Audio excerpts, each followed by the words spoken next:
দেখেন চামচ ঢুকতে চায় না।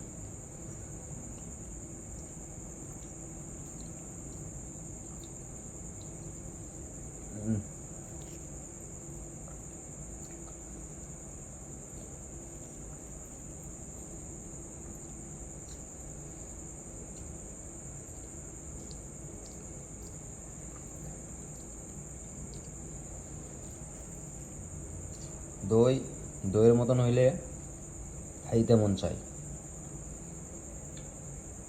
ওকে, আর আপনারা যারা পাইকারি নেবেন আমাদের হোয়াটসঅ্যাপ নাম্বার দেওয়া আছে, হোয়াটসঅ্যাপের নাম্বারে মেসেজ করেন কিংবা ওই নাম্বারে ফোন করেন। হ্যাঁ, বগুড়া থেকে সারা বাংলাদেশ আমরা বাসের মাধ্যমে দই দিয়ে থাকি পাইকারি। গার্মেন্টস, বিশেষ করে গার্মেন্টস ফ্যাক্টরি, এগুলোতে আমরা মাল বেশি দিয়ে থাকি। ধন্যবাদ, সবাই ভালো থাকবেন। আসসালামু আলাইকুম।